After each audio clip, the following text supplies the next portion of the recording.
Set claustrophobia. And it is a little bit warm, so if you get too hot, my privilege. Thank you all for coming, and if you came last month and there was nothing here, I do apologize. It got canceled at the very last minute.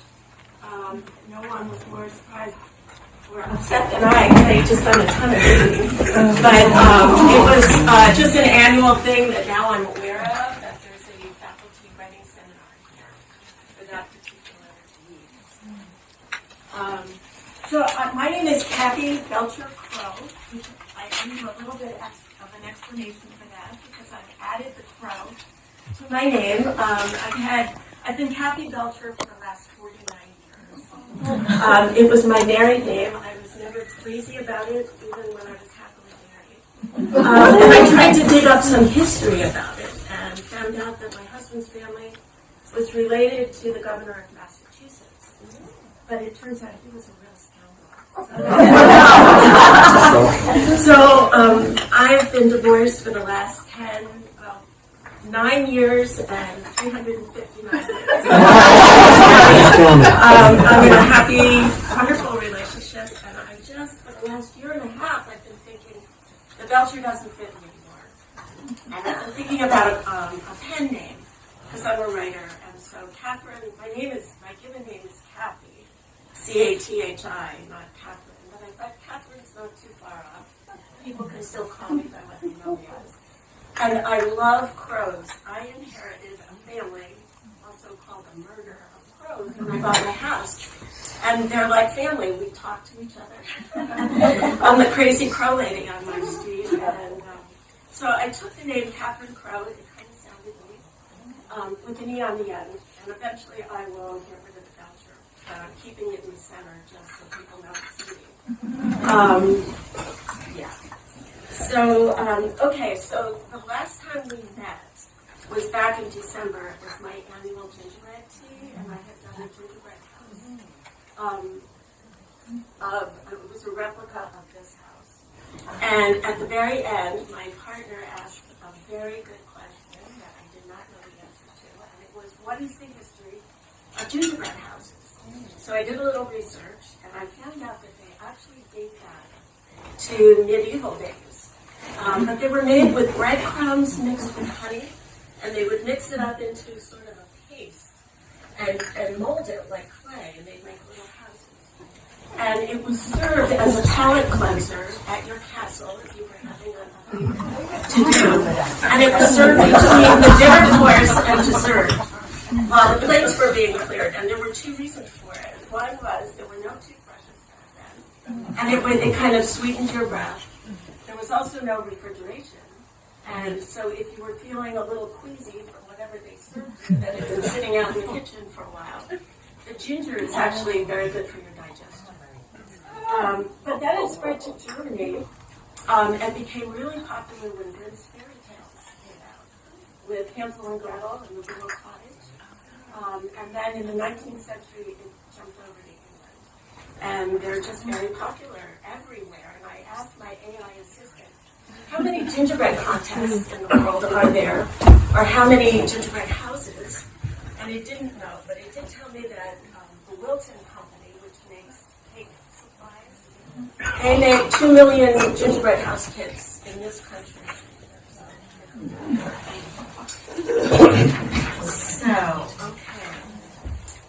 So one more thing before we jump into what I think is a really interesting topic, and I picked it because I knew that Harriet went to Florida every year for the last 17 years of Calvin's life.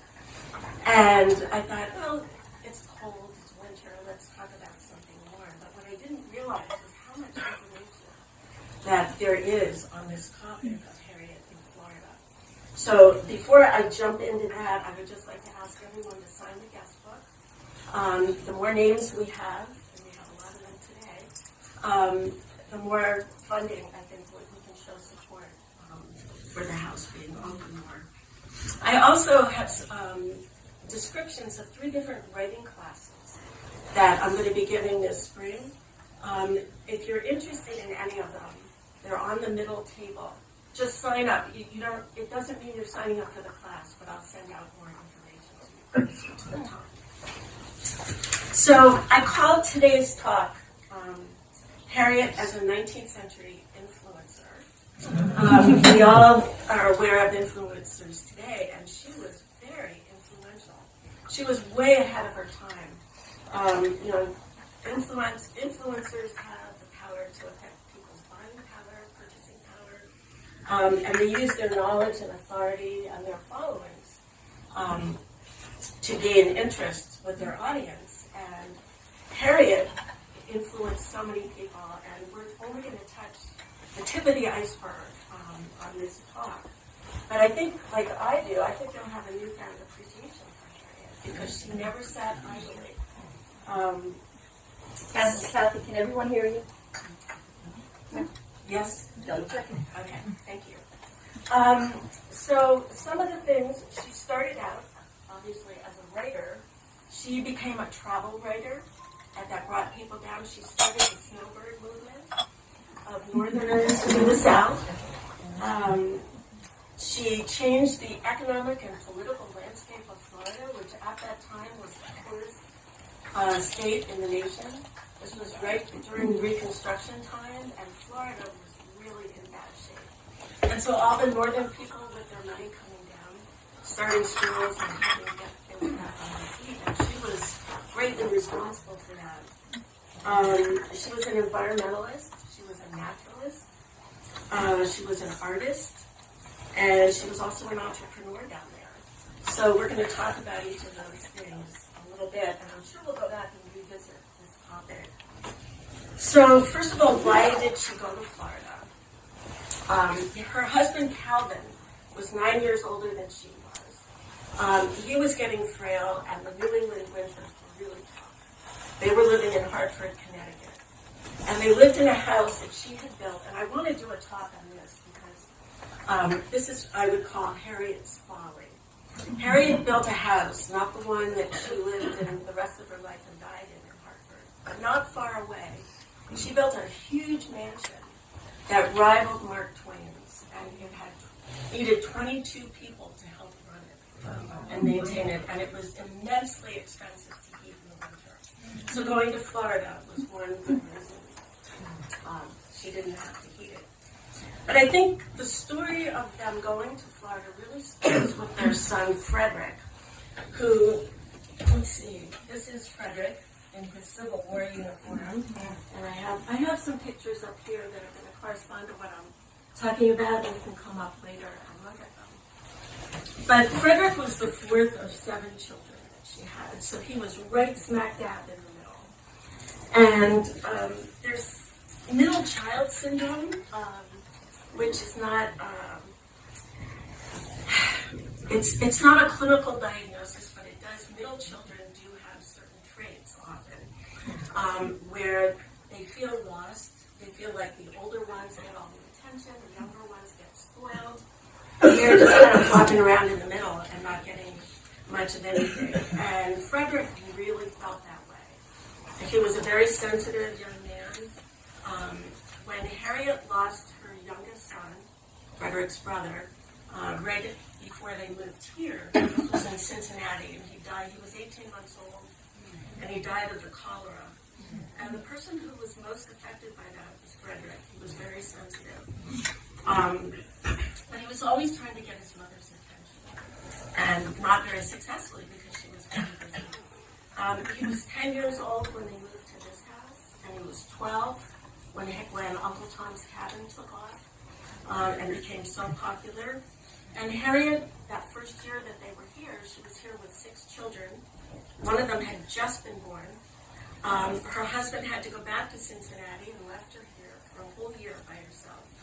She was writing stories constantly to try to pay the rent on this house and put food on the table. And to make even more money, to make ends meet, she started a school here. She was homeschooling her own children, and she thought, well, what's a few more? So she took in neighbor children and some of the professors' kids. So she had a school going on. So poor Frederick suffered from a lack of attention, and what I discovered was that he was a full-blown alcoholic by the time he was 16. And I had always heard of it in connection with the injury that he got in the Civil War at Gettysburg. But this started way back. So when Harriet did her first European book tour, she took the family.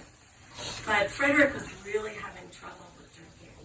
And so he did not go with them. He was shipped off to Harriet's brother, Thomas, who lived in Elmira, New York.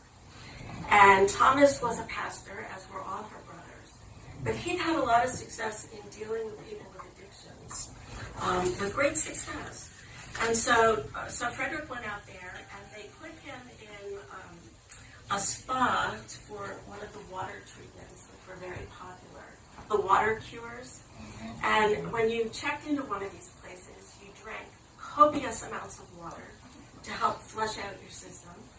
You took baths all the time, and your day started with this ritual where you'd lie on a bed, a metal bed, wrapped in a sheet, and they would pour buckets of ice water.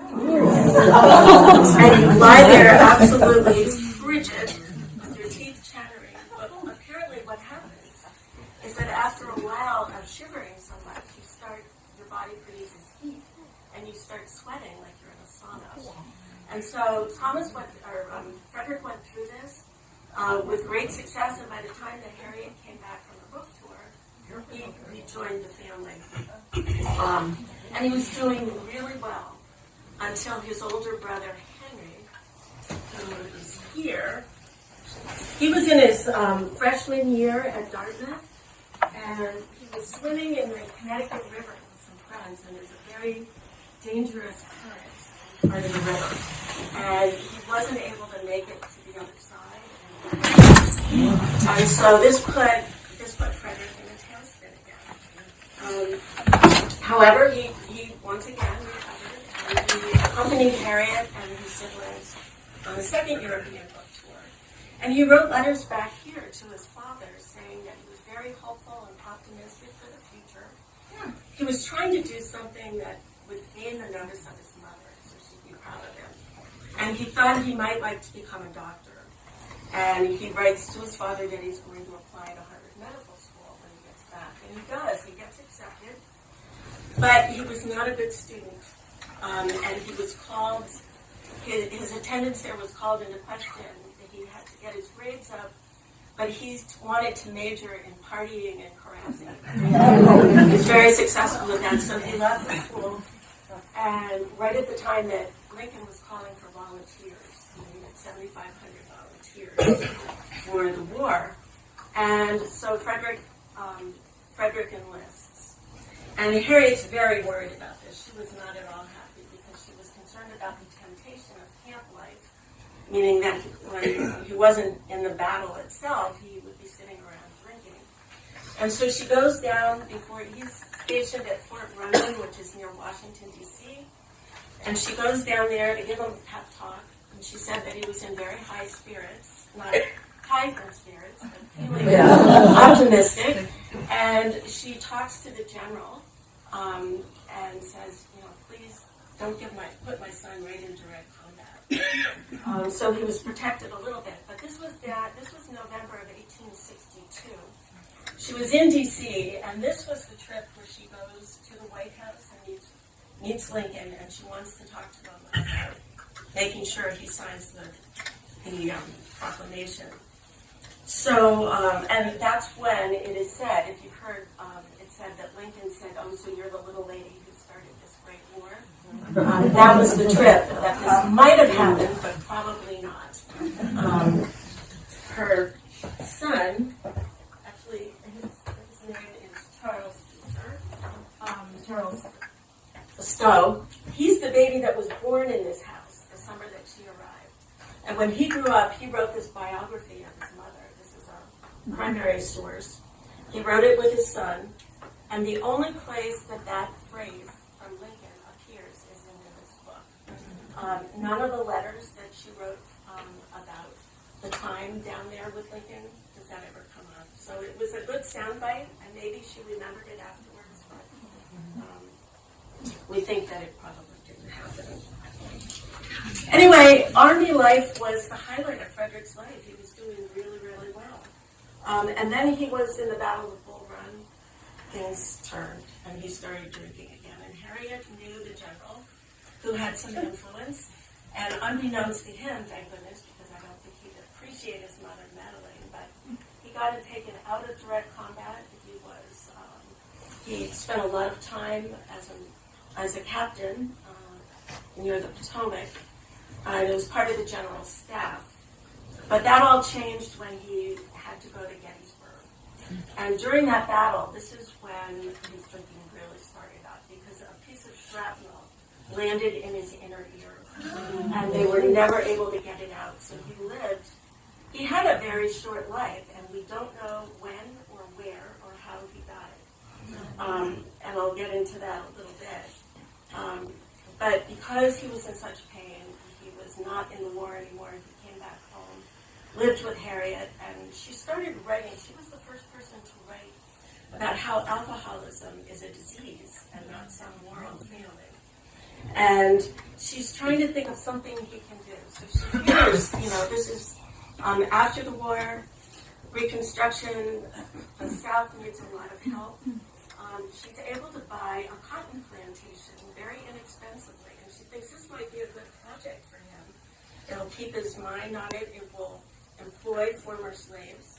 And so he moves to Florida on the west side of the St. Johns River, and it doesn't do very well. First of all, he has no experience running a cotton plantation. Second of all, they had an infestation of pests in the cotton crop, and it failed miserably. He tried it for 2 years, and Harriet went down to see what she could do. She did find out they lost the plantation, but she liked Florida. She liked the warm weather in the winter. And she knew Mandarin, Florida, which is where she ended up buying her house, because over on the far side of the Potomac, where Frederick was, they didn't deliver her mail over there. She had to take a boat 5 miles across the river to get her mail, and she fell in love with Mandarin, Florida, and bought an orange grove there. And Frederick moved with her, but he was not interested in working. He was drinking a lot, and he decided he was going to take a ship to San Francisco and possibly become a sailor. And so he did that, and nobody ever heard from him again. A couple years went by, and Harriet was convinced that he was still alive. She hired investigators. She never went out herself, but she hired several investigators to see what might have happened to him, and nobody knows. He was 30 years old. She never gave up hope that he was alive, though, and when she retired to the little house that's now a museum in Hartford, she had dementia at the end of her life, and she would sit in her rocking chair out in the gardens, right facing the road, and whenever a coach would go by, she would run out into the street and think that he was returning home. Very sad. Nobody knows exactly what happened to her. But she liked Florida, and so she and Calvin went down every winter. They were there for 6 months a year. They ran the Orange Grove, and she just started doing all kinds of things, which I just find really fascinating.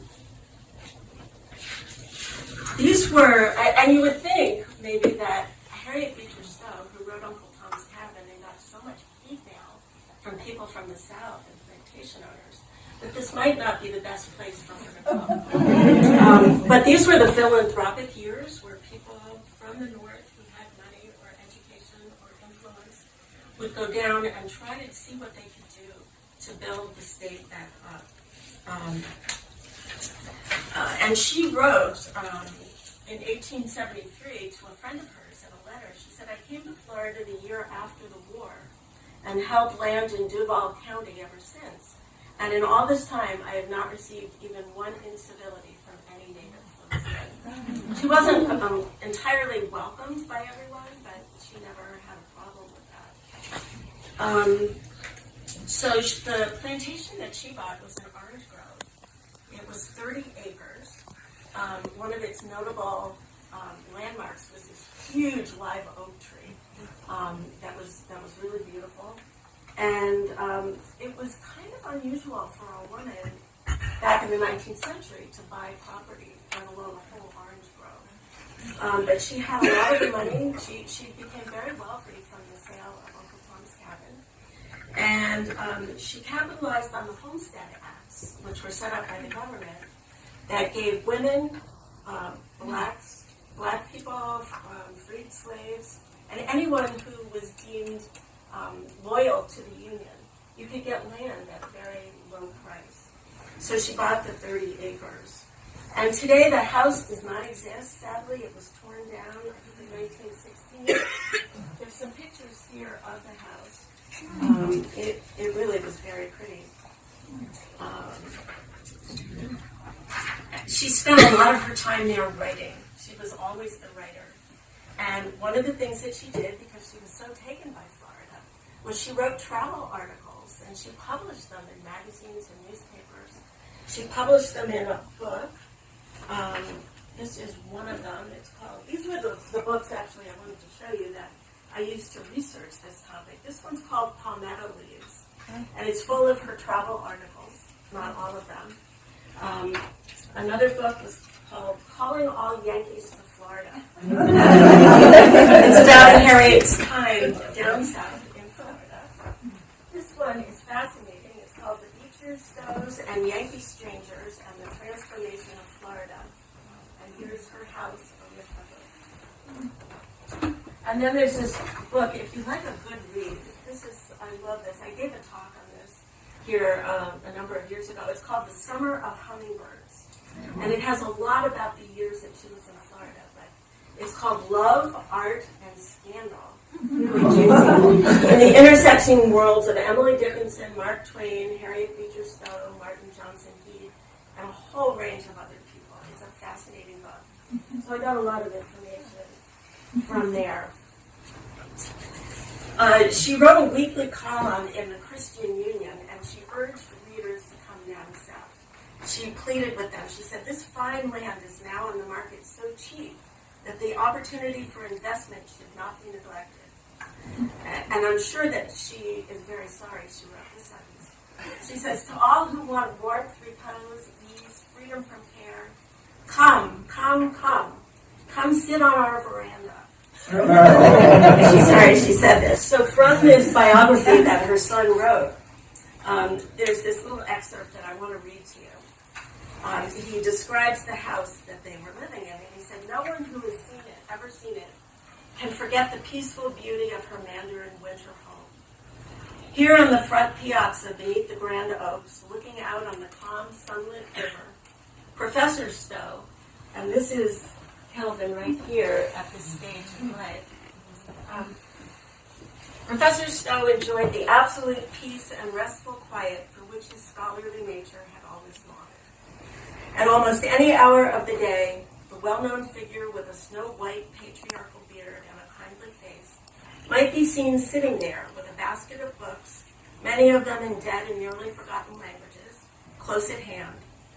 An amusing incident of family life was as follows, and here it comes. Some northern visitors seemed to think that the family had no rights, which were worthy of a moment's consideration. They would land at the wharf, roam about the place, pick flowers, and act without disregard of all the proprieties of life, which characterizes ill-bred people when on a journey. The professor had been driven well-nigh distracted by these migratory bipeds. One day, when one of them broke a branch from an orange tree directly before his eyes, and was bearing it off in triumph with all its load of golden fruit, he leapt from his chair and addressed the astonished individual on those fundamental principles of honesty and courtesy, which he deemed outraged by this act. The address was vigorous and truthful, but of a kind which will not bear repeating. Why, said the horror-stricken culprit, I thought this was Mrs. Stowe's place. You thought this was Mrs. Stowe's place, and then in a thunder he said, I would have you understand, sir, that I am the proprietor and protector of Mrs. Stowe and of this place. And if you commit any more such shameful depredations, I will have you punished. And thus the predatory Yankee was taught to realize that there is a God in his